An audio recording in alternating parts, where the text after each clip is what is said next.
Chair, we're ready. All right. Thank you, Susie. With that, apologize for the IT issues. Thank you so much. Ladies, I'm trying to figure that out. Let's go. Let's do roll call. Susie, please. Yes. Chair Delgado, Here. Vice Chair Lucy will be absent. Michael Brown, Here. Councilman Dare, Here. Dr. Danko will be logging on later via Zoom. Dr. Novak, Here. and Dr. Clacking. Here. And Chair, I'm your recording secretary. You have a quorum. Thank you very much. With that, we'll move to Pledge of Allegiance. Dr. Clacking, can you please lead us in the pledge? Pledge allegiance to the flag of the United States of America and to the republic for which it stands, one nation, under God, indivisible, with liberty and justice for all. Thank you, Dr. Clacking. With that, we'll close item 2. Moving on to item 3, approval of the agenda. Can I please have a motion? Make motion to approve? Second. Have a motion and a second. All in favor? Aye. Aye. Any opposed? Motion carries. I believe we're going to try and do the voting on the tablet. Is that correct, Susie? Okay.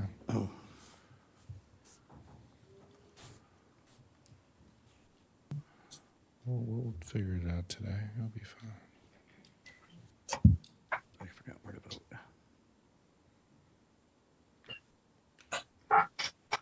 Okay. We'll move on to the next one. Item number 4, recognitions. District Health Officer, I understand you got us on Zoom. You'll still lead us on this item. Is that correct? Yes, thank you, Chair Delgado, and appreciate the opportunity to participate remotely today.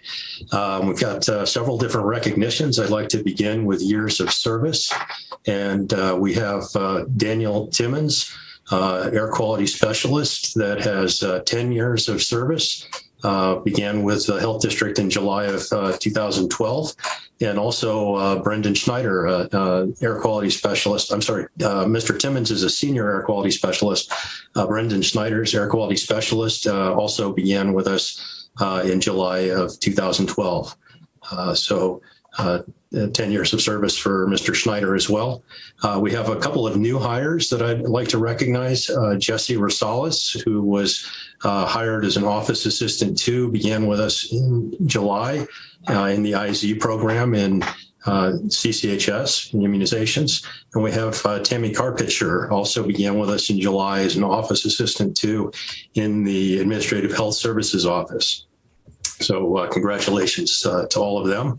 I'd also like to recognize Janine Rosa, and she was promoted from Environmental Engineer 2 to a Senior Air Quality Specialist in the beginning of June in Air Quality Management. We have 3 reclassifications. These are all our outstanding counter staff for the Environmental Health Services Division. They were promoted through a reclassification that went into effect on July 1st. So Heather Burris, Narcy Perez Zapata, and Jesse Salem all have been promoted from an Office Assistant 2 to an Office Assistant 3. So congratulations to them.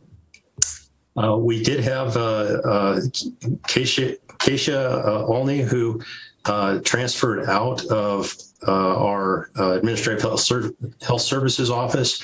She was promoted from an account clerk 1 to a office support specialist, but through that promotion went over to the Human Services Agency. So congratulations to her. We have 4 Washoe County Health Heroes. Each of these individuals has been recognized for their exceptional performance and their demonstration of all 3 of our values of partnership and collaboration, trustworthiness, and professionalism. Mike White in Environmental Health Services, Victoria Lagarde in Epidemiology and Public Health, Gloriana Alvarez in Environmental Health Services, and Rayana Lavoie in the Office of the District Health Officer. So congratulations to all of those employees, and I want to thank them for their outstanding performance. And then lastly, I want to recognize Heather Kerwin. We Health District honored her as our Woman of Achievement for her exceptional performance and work on behalf of our community throughout the COVID response. That was as a woman of achievement at the Nevada Women's Fund that occurred luncheon event on June 30th. So that wraps up our recognitions, and I'll turn it back over to you, Chair. Thank you, Mr. Dick. Appreciate that. And I believe at this point, we'll go down and take a few pictures. And so usually the district health officer helps us with that. But Susie, if you could help us. Yes. If your names are called, if you're present, we'll come on down to the well and take a few pictures. Yeah. First, we have Jesse Rosales.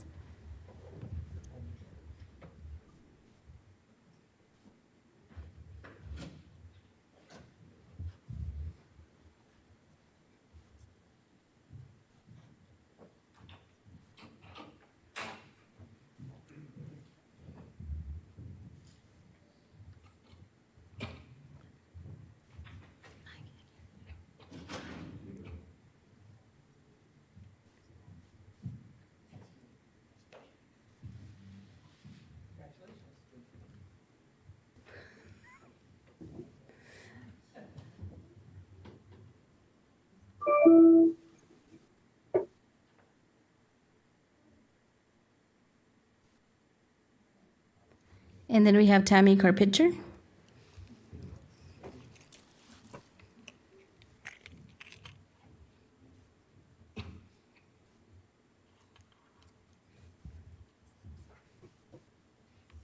she is not.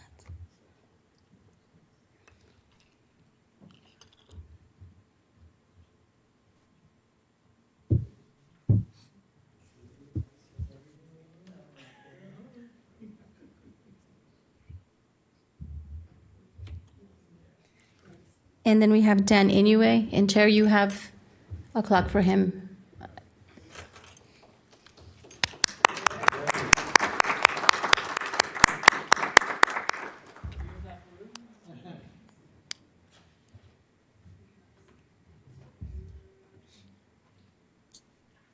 And Chair, I'd like to apologize. I skipped over Mr. Inoue in my remarks, and he's had a well-deserved retirement from being air quality supervisor. Here's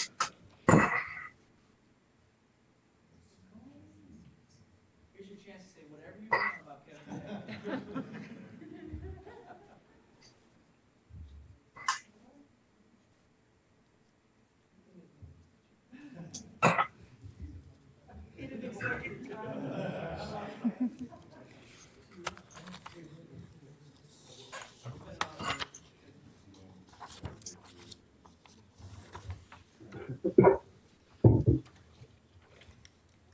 And then we're going to go to years of service with Daniel Timmons. And Chair, you also have his certificate behind you.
And then we have our health heroes, Mike White.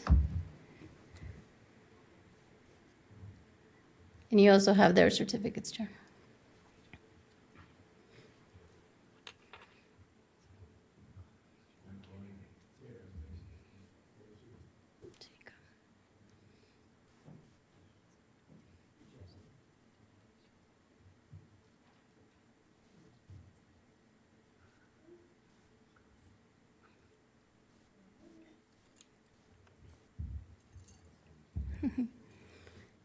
And then we have Victoria Lagarde.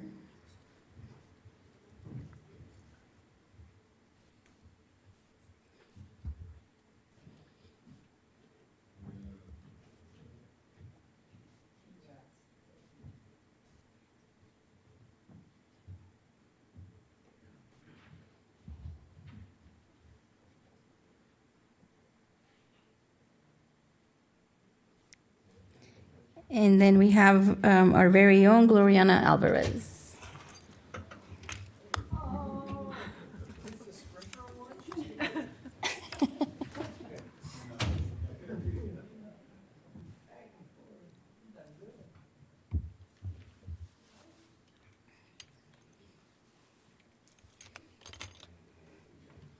And that would be it. Well, unless Heather Kerwin is here? She didn't make it? Yeah.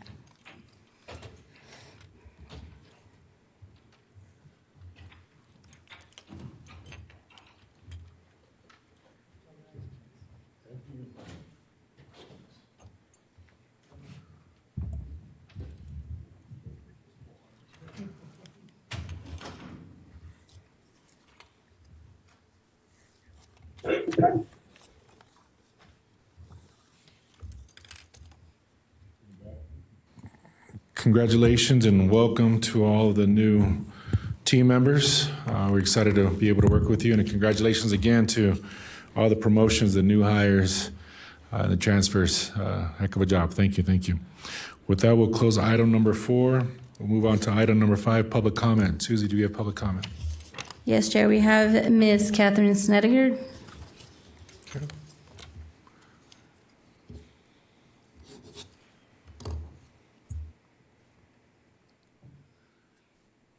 For the record, my name is Catherine Snedeker. I'm a non-person, non-resident, and enfranchised natural woman. I would like all of my comments to be in the public record in accordance with NRS 241. So I read your fee schedule on, as it regards to burning wood stoves and that, and I'm here to tell you that I will not be buying a permit from you that says that I'm exempt from getting a permit to say I can burn. So I just want to make that really clear. My property is my private property for my personal use. It is not open to the public, and I will heat my home in any way I see fit without a permit. Thank you. Thank you. No further comments, Chair.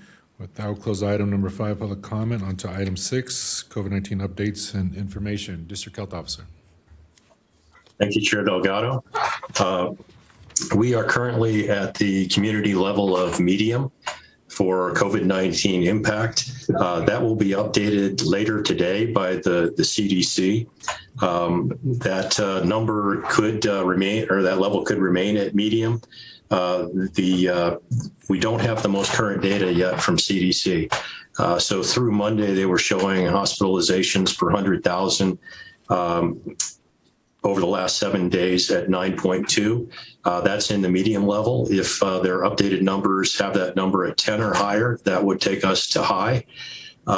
They also had their number of new cases per 7 days per 100,000 through Monday at 242.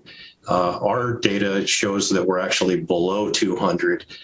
Which if our hospitalization numbers stay below 10, would put us down in the low level. So we're in a position where depending on how the numbers roll in, we could remain at medium, we could go to low, or we could go to high. So we'll just have to wait and see how those CDC numbers roll out.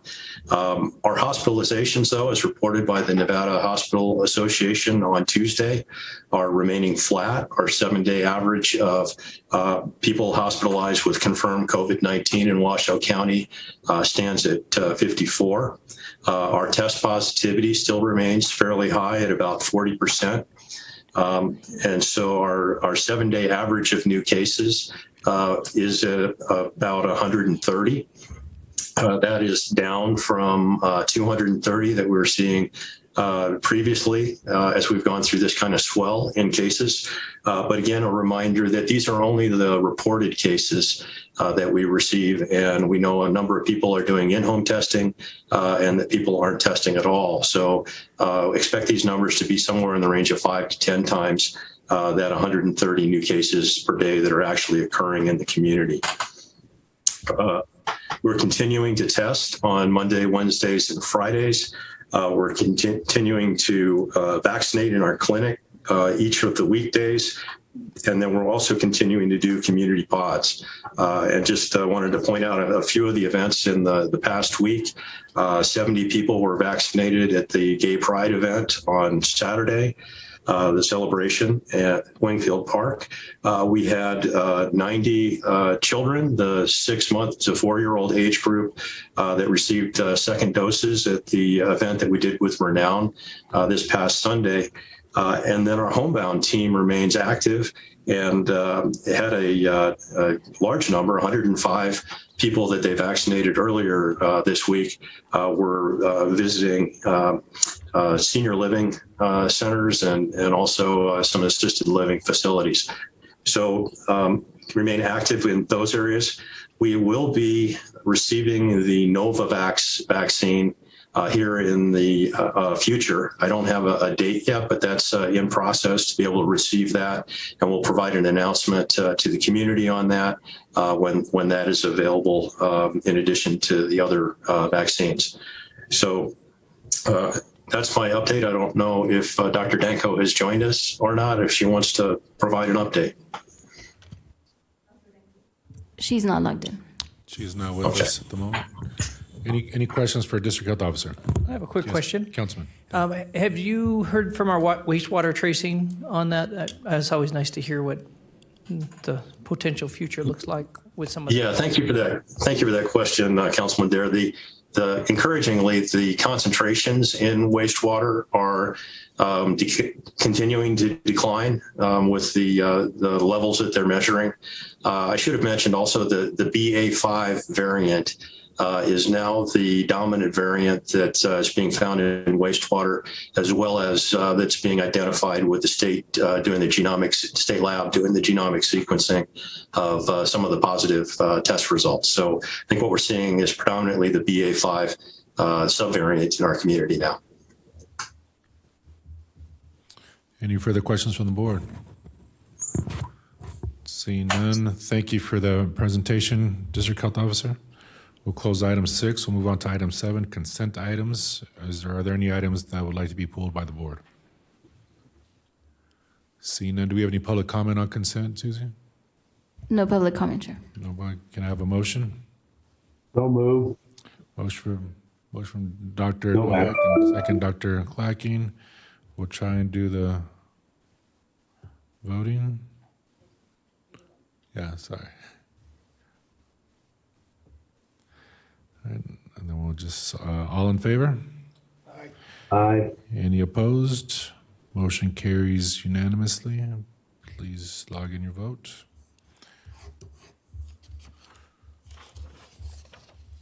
We'll close out item 7. Move on to item 8, which is the Regional Emergency Medical Services Authority reports. Item 8A. We have Mr. Berry.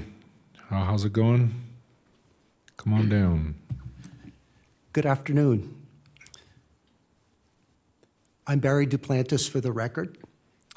I'd like to provide you with a somewhat of a summary of our June report for which you have been presented with. I'd like to also note that effective June the 1st, and consistent with the rate increase that we were allowed in the May meeting, we have implemented that rate increase effective June the 1st, and so the bill's already going out with that adjusted rate that you were able to give us. And I should also note that we probably won't see the cash benefit of that for probably about 90 days. But nevertheless, we appreciated that support. And we've already moved forward to implement a 3% wage adjustment for our workers effective July the 3rd. They saw the first benefit of that on July 21st, which was last week. And I would also like to note that that's in addition to our workers' normal salary and review and their merit adjustments. So it is sincerely and greatly appreciated what you've done for us. REMSA continues to focus on meeting its franchise obligations as we continue to recruit and hire additional EMTs, AEMTs, and paramedics to serve our community.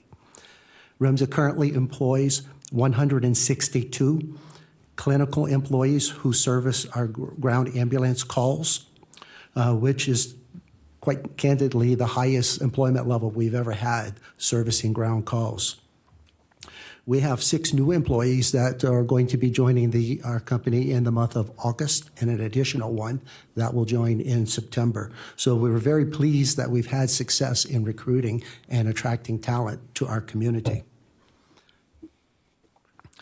As also noted in the report that you have, in the month of June, we responded to 7,297 calls, of which 4,610 of those, or about 63% of those, required transportation to area emergency departments at local hospitals. That said, about 37% of our responses did not require transportation. They might have required some level of treatment, but didn't rise to the level of a necessary transportation to a hospital for a higher level of care. Over the past 12 months, we've seen year-over-year growth, and I think we've referred to this before, and it's something that is just not letting off. But we've seen year-over-year growth in the demand for 911 EMS services. Thus far in 2022, some months more, some months less, but so far in 2022, we've seen an average of about 7% higher call volume coming into 911 and resulting obviously in responses.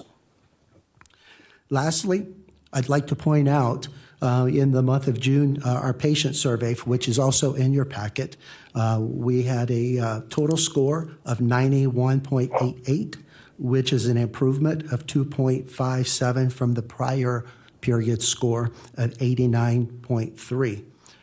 REMSA routinely investigates all patient feedback that requires action on our part, and we take corrective action to fix or address any concerns or issues that may be noted in any of the patient reports. That said, I'm happy to take any particular questions that you may have that is related to our monthly report. Any questions from the board for? I just have one. Yes, Councilman Day. Yes, good to see you. Quick question. You said, I mean, just looking at these, and not to pick on your lowest score because there's a lot of really good scores here, but as what we're looking at, on your willingness to work in the office, how's the office going shortage-wise, staffing, is all that good? We're just below average on that one, and I only asked that you say you take corrective measures. Is there things you're doing to correct that? Is it just happened to be a snafu of a month that we made somebody angry? Or what is that? Has that been going that way because we don't have the staff there, or just, can you give a little comment to that score? A combination of things. I can't speak to any one particular situation that you might be alluding to, but what we do is we take the feedback, and yes, we have gotten a little behind as we've lost people, and we've been reorganizing our resources to focus on meeting our compliance obligations. And as such, we do take the comments that we receive seriously. I might also point out, and this is just kind of an interesting fact, which is in your packet as well. Of the responses for the month of July, we received 75 responses back out of 4,819 questionnaires that were sent out. And of that, interestingly, 70% of those 75 responses are people 65 and older. So I think it's also a measure of just who's responding and where their sensitivities are.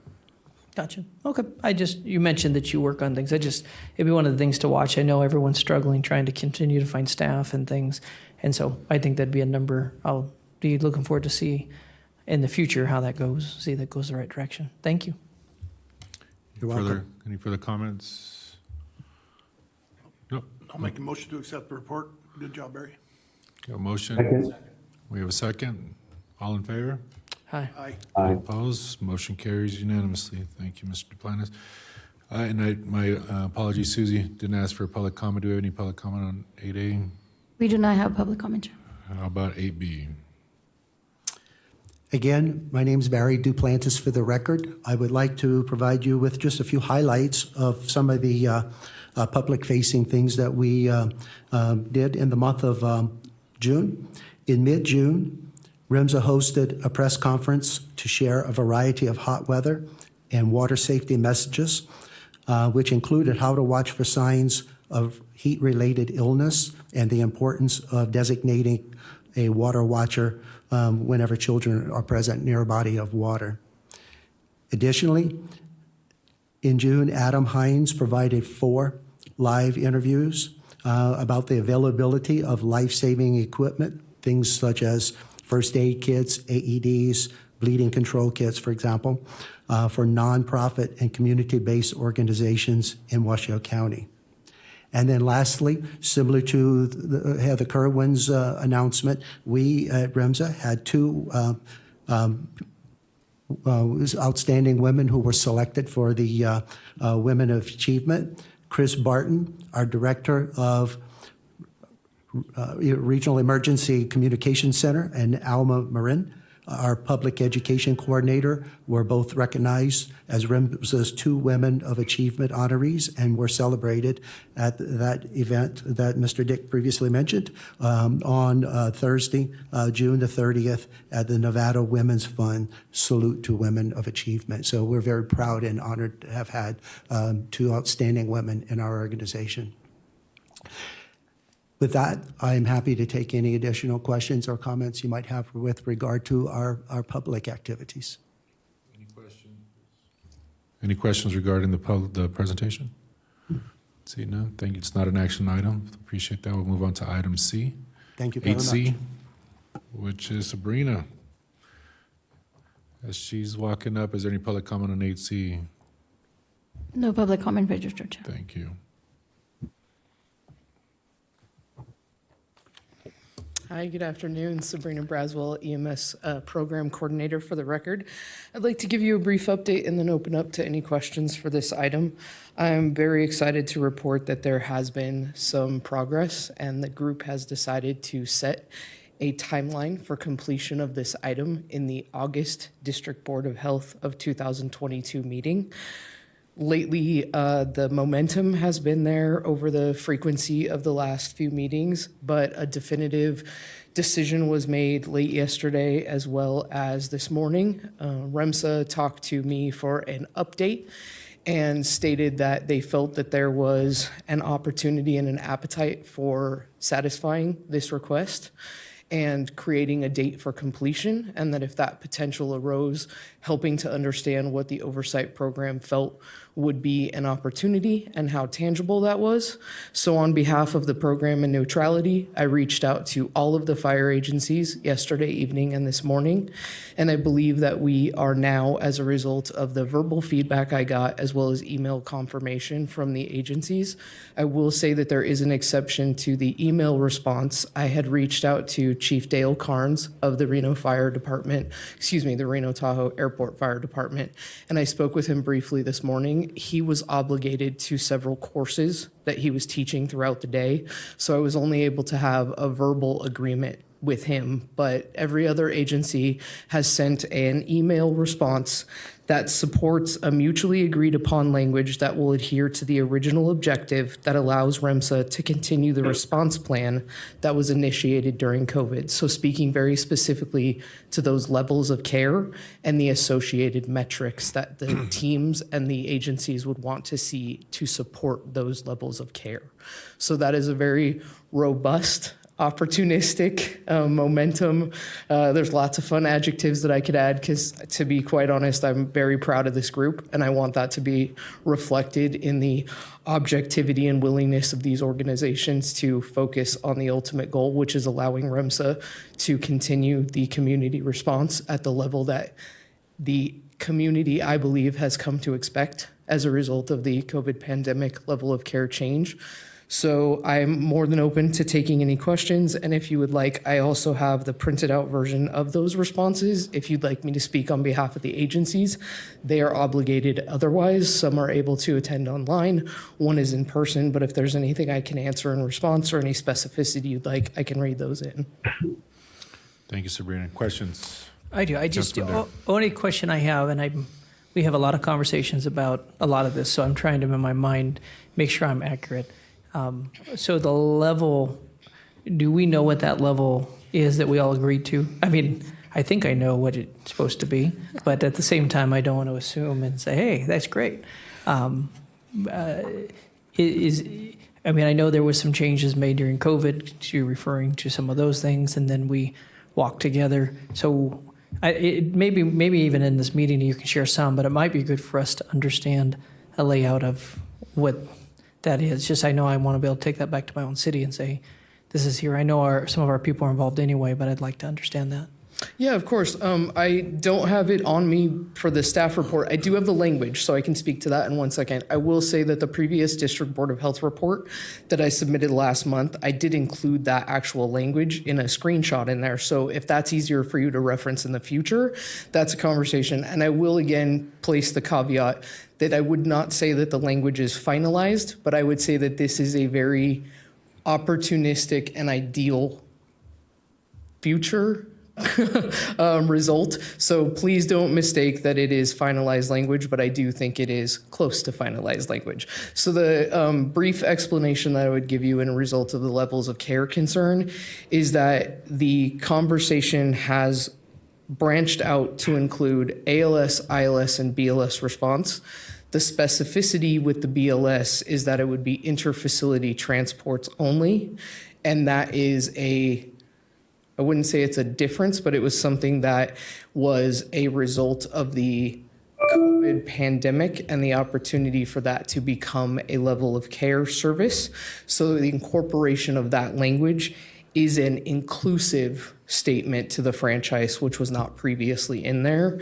And then there was a little bit of fine tuning in result of the emergency 911 phrase being inserted specific to ILS, and I can read those to you if you'd be more comfortable with more detail. I'm okay with that, and I can go back and look. I do remember reading it. I just wanted to make sure when you said we all found agreement, I want to make sure we're pointing at the same thing. But I thank you for your explanation. Of course, and I would lead off to that to say agreement as of now, and then when August rolls around, we hope to have the finalized language to meet that August deadline for District Board of Health. Chair, we have Dr. Novak. Yep. Dr. Novak, please.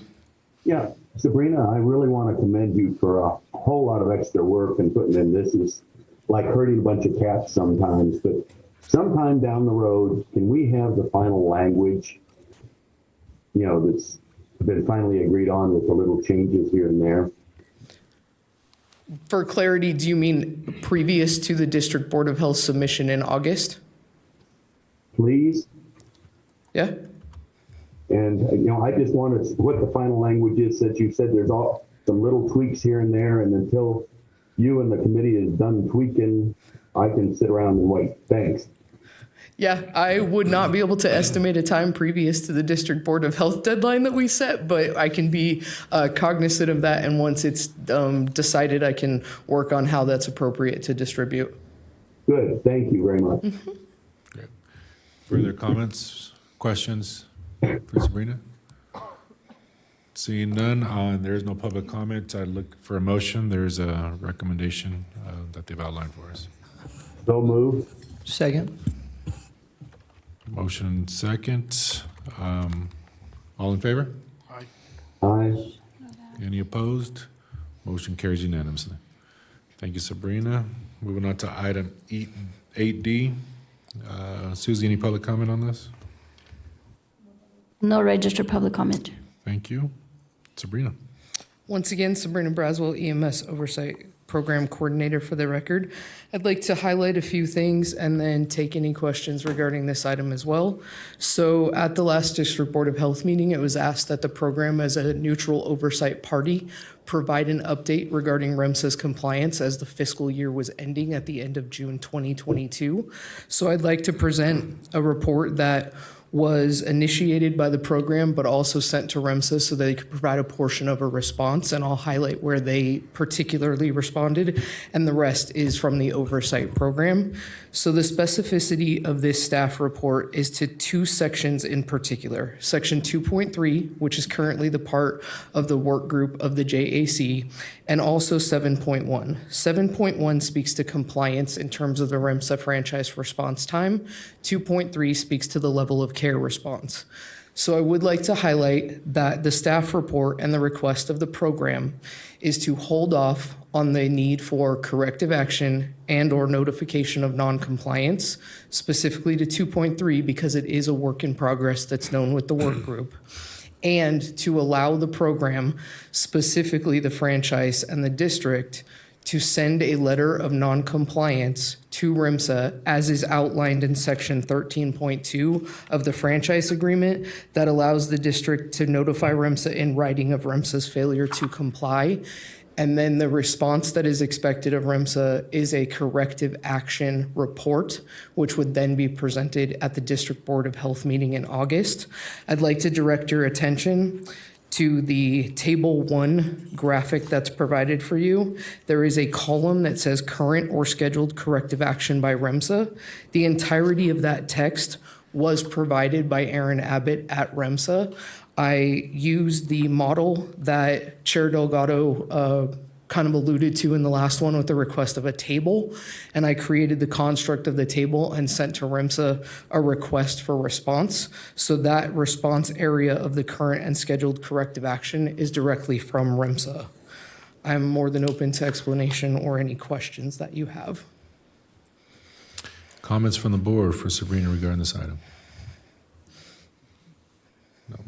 Thank you, Sabrina. This is what I was looking for, is just the formalities and making sure we have a paper trail of how we're going to execute and make sure we have something in front of us. And so you did a great job on this item. Again, any comments from the board for Sabrina on item 8D? Seeing none, I'll take a motion. I'll make a motion to accept and go with a possible motion there to forego till August. Second. A motion and a second. All in favor? Aye. Any opposed? Motion carries unanimously. Thank you, Sabrina. Thank you. Item 9, review and approve, adopt a proposed revision for the district health district refund policy. Ms. Dixon and Mr. Vega.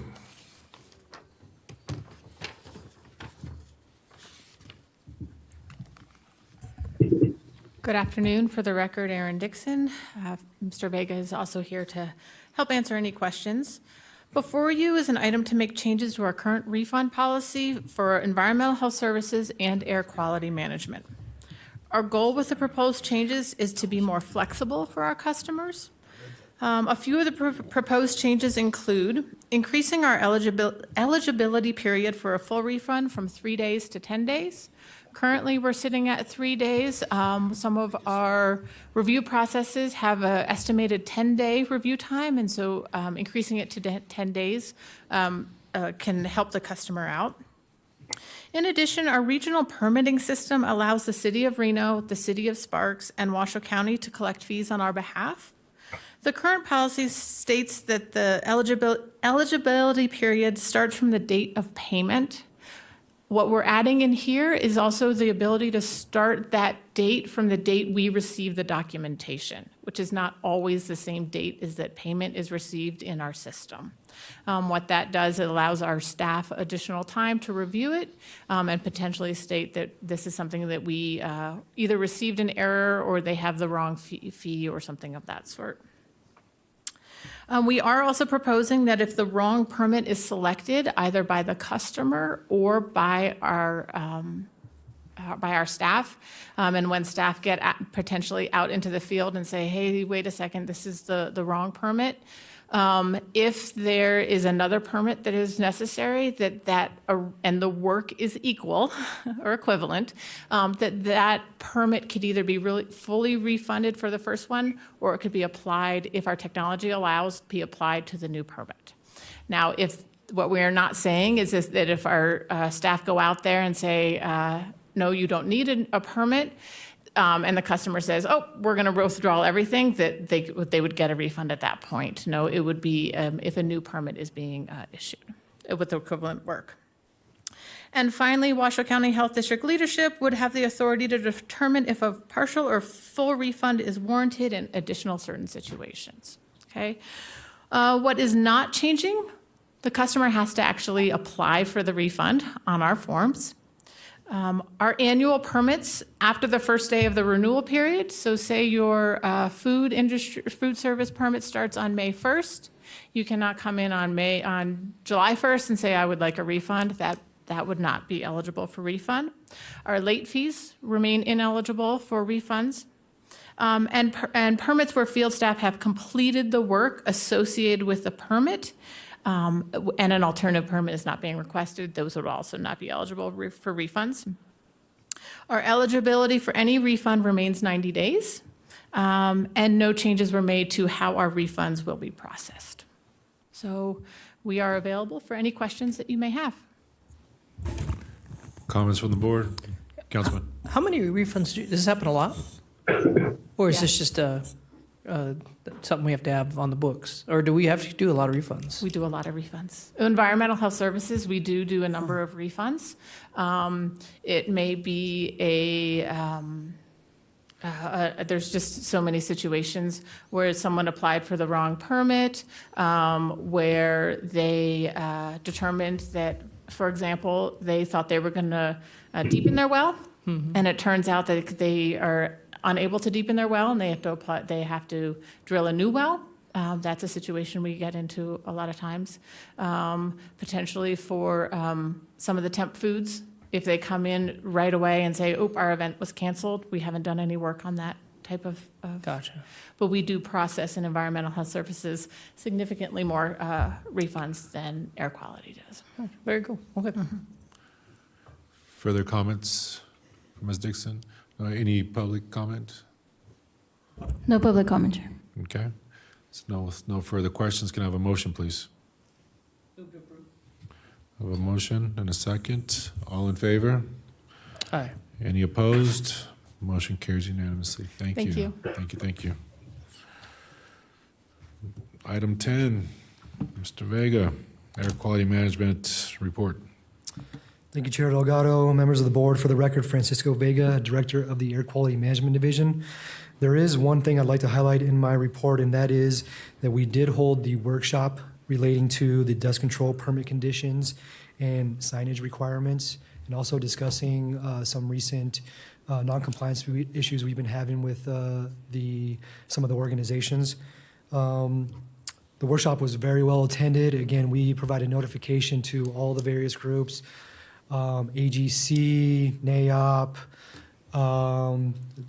Builders Association. Again, we put the notification out there very far and wide. So again, it was very well attended, good discussion. I think it was a very valuable workshop. The only thing I'll add is that if anybody wasn't able to attend, we're always available to provide education, information, if that's something you're interested in. And with that, I'd be more than happy to answer any questions. Any questions for Mr. Vega? Seeing none, thank you, sir. We'll accept your report. Item 10B, sorry. Ms. Lawritz, good to see you. Good afternoon. Lisa Lawritz, Division Director for Community and Clinical Health Services. So I have a couple of updates. I didn't get a chance to update Kevin, but Novavax is here. I got the email right about 11:30. So we do have that in our building. It's going to take a small amount of time for our team to build the procedure for that and train our staff and get the sign off from our doctor. But just as soon as we have that all done, we'll have that available for the public and work it right into all of our clinics. We are getting some requests for it, so we're excited that we have it. Next, just an update on the monkeypox vaccine. We did receive a very small allocation of the monkeypox vaccine. We have about 60 doses on hand. And currently, that is only, we're only using that for confirmed contacts to a case and lab personnel that are handling the specimens. And we are having conversations ongoing with the state about when the next allocations will be coming, and when that will be available more for the general public. And so that will just slowly open up. One thing we see next would be it's PEP Plus, where someone that right now it's like they're a confirmed contact. They had to have been with someone that was confirmed to have monkeypox. If they went to, say, an event and they were there and they had an exposure, eventually that would be the next step where we could provide them vaccine. And then also to our healthcare providers that are doing testing and our disease investigators that are doing the investigations. But we do see it opening up. It's just going to take time for that, more of the vaccine to be available. And then lastly, just back to school, we're getting busy with that. We did have a trial run event with Community Health Alliance and Immunize Nevada on Friday night. And we did MCV4 and COVID. We learned a lot. We're going to make a lot of changes, but it was great because it wasn't a large volume, and it gave us a chance to say, okay, we don't ever want to do that again. But so it was great, and we will do that again on the August 13th and August 20th. And I think that's all I have, but I'm happy to answer any questions. Any questions from the board? See none. Thank Thank you. you. Accept the report. Appreciate you. Thank you. Item 10C, Ms. Dixon. You're good. You're good. Good afternoon. For the record, Erin Dixon. Just want to highlight a few things from the report you have in front of you. The food team was invited to be exhibitors, speakers, and service panelists for a recent Retail Program Standards Symposium hosted by NEHA. So that is also really exciting and recognizing the wonderful experience that our staff has. They also assisted the FDA and CDC investigation with a salmonella outbreak. We didn't have any cases here in our community, but we did have someone in Oregon who visited and ate at a restaurant, and we were able to coordinate that. In addition, one of the things that's not listed in here, our partnership with the City of Reno that this board approved a few months ago has proven to be very effective. Thank you very much for that. It has been able to increase our helicopter treatment time rather than a helicopter travel time for our vector program. So that is greatly appreciated. And we have not identified any disease in the 3 diseases we test for in our mosquito pools yet this year. So that's Great. very exciting. Great. Okay. And I'm available for any questions you may have. Any questions from Ms. Dixon? Seeing Okay. none, we'll close. Great. Thank you for your report. Thank you. 10D, Dr. Dow. Epidemiology.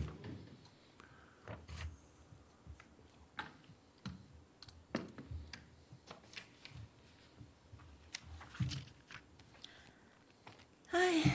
Hey. Good afternoon, Mr. Chairman, members of the board. This is Nancy Dow, Division Director of Epidemiology and Public Health Preparedness. So quick updates, flu activity has been going down consistently since week 24. So that's towards the end of June. And RSV has remained low since week 19, so since mid-May, pretty consistently low. We did have our first probable monkeypox case with orthopox virus positive test result confirmed on July 20th. The case investigation, contact tracing, and necessary PEP were completed. The case is recovering, and his contacts continue to be monitored. Other contacts to other out of jurisdiction cases that were brought to our attention are being monitored as well. For treatment, initial access to treatment was only available through clinical consultation with CDC and the treatment provider, and was shipped on a as-needed basis from the Strategic National Stockpile and coordination with the state. Now CDC is allowing states to order some TPOXX, which is tecovirimat, available under EA-IND, from the Strategic National Stockpile to have available as some designated sites. So state is ordering that. So that will quicken the treatment process if needed. I'm happy to answer any questions you may have. Questions for Dr. Dow on the board? No? Thank you. Sorry to see you on crutches. Thank you. Thanks, Dr. Dow. We'll take your report. Item 10E, District Health Officer. Yes, thank you, Chair Delgado. Kevin Dick, District Health Officer. I wanted to provide a few updates to my report. On Friday afternoon, there was a concurrent meeting that was held of the Reno and Sparks City Councils and the Washoe County Commissioners, and they approved the proposed name change to Northern Nevada Public Health, serving Reno, Sparks, and Washoe County. And so our next steps will be working with those bodies to have an item for them to approve that will be the updated interlocal agreement with the name change from Washoe County Health District to Northern Nevada Public Health, serving Reno, Sparks, and Washoe County. And then we would anticipate that that would go into effect January 1st, and we will be working to get professional services on board to work with us on rebranding, so we're able to move forward as the interlocal agreement is updated. Also, during that meeting, there was agreement to move forward with a process for discussions with the objective of regionalization of fire dispatch, fire EMS response, to have a system that's all operating together across the region. And so I think that's a very positive step forward for our region to try to achieve that. Also, I'd like to provide an update on our workforce capacity assessment. This was a item that was in our strategic plan as a priority area over the next year to assess our workforce and make sure that we have appropriate spans of control, that we have appropriate workload for staff so that they have opportunities for professional development, continuing growth, and a satisfying career at the health district. We've been working with the National Public Health Foundation and have an agreement with them where they have brought on a team to come and help us with that workforce capacity assessment. And there's also been some work nationally that's been going on a workforce calculator in conjunction with the DuBeaumont Foundation's National Staffing Up report on increasing staffing for public health. And that's occurring through the University of Minnesota's School of Public Health. So that team will be coming out and doing a site visit with us in August. And we'll be working with them through January to come with some recommendations during our strategic planning meeting in November and to feed into our budget for next fiscal year. And I'm pleased to announce that that team is the same group of individuals that did the fundamental review for the health district back in 2013, 2014. So they're familiar with the Washoe County Health District. They provided us with great recommendations from that effort, and I'm glad that we have an opportunity to work with them again. The interim healthcare committee had requested recommendations, and I included an attachment to my report of the recommendations that we provided to them for consideration of BDRs from their committee during the next legislative session. And one is the Public Health Improvement Fund, something that we've been advocating in the legislature for a number of years, I believe since 2017, looking for a $5 per capita investment in a fund that is non-categorical funding that we could use for our priority health needs that we identify with the Board of Health. that $5 per capita would be distributed by population. So that money would come to the health district for us to determine the best ways to spend it, would provide us with flexibility to use that when we do have emergencies, to be able to program that funding as is necessary for our community's needs. So we're hopeful to see that move forward this session. We also identified a priority of authorizing our health authorities in Nevada to be able to provide reproductive health care to minors without parental consent. The Title 10, the federal Title 10 family planning program allows us to do that. But our funding is going to be ending as we've reported to the board. And so we're looking for something in state statute that would allow us to continue to provide those services. The ending of the Title 10 funding is also impacting our State Department of Health and Human Services and Carson City Health and Human Services. And then the last item as a priority is a BDR that would help to protect and strengthen the authority of health officers during public health emergencies. And I think this is to try to preserve those authorities and clarify them. And I think we've seen across the nation different efforts going on to undermine the authorities of public health during those emergencies. I comment that these were submitted in conjunction with the Southern Nevada Health District and the Nevada Public Health Association. So I wanted to make the board aware of that. And then also we are continuing to work to see if we can obtain ARPA funding for a satellite building for the health district. We are really constrained with space. We've doubled up a lot of offices and we are doing hoteling space, but we're anticipating continued growth in our staffing levels. So we have an item that we've submitted to the governor's finance office requesting $10 million for a building and for remodeling that would provide a satellite location. One would provide a separate clinical area with negative pressure rooms. So we'd have that available for a TB clinic and to be able to respond to outbreaks of viral respiratory diseases, such as COVID-19. And then also another area, a separate area in the building where we could provide other clinical services at another location, have some meeting space and some office space to help alleviate our staffing issues. So hopefully that'll move forward and be something that's considered by Interim Finance Committee on August 17th. So thank you for the opportunity to provide those updates. I'm happy to take any questions. Thank you, District Health Officer. Questions? Councilman Dare. Yes, thank you. One of the things I've not seen, and I probably want more information on what this extended authority, what that would look like for health officers and government, I mean, just at large. I'd like to see what that looks like and know what we're talking about as this is moving forward. Can you get us that information?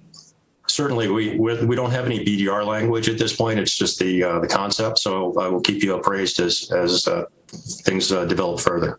Thank you. Any further questions? Seeing none, thank you, District Health Officer. We'll accept your report. Moving on to item 11, board comments. Any comments from the board? I have one. I want to invite anybody listening out there, all the million people on Facebook. Tonight at the marina at 5 p.m., there's a free concert. Come on down. There'll be food trucks, all kinds of fun. And so it's a good family fun night, and it should be nice and hot. And there's some shade out there. Bring your chairs, and it's all free. Complimentary of Sparks. Even Reno's invited. Nice. Check that out. But you'll charge for parking. Awesome. Thank you, Councilman. Any further comments from the board? Seeing none, we'll close item 11. Moving on to adjournment. Can I please have a motion? So moved. Motion. Second. Those in favor? Aye. Opposed? Motion carries. Thank you, everybody.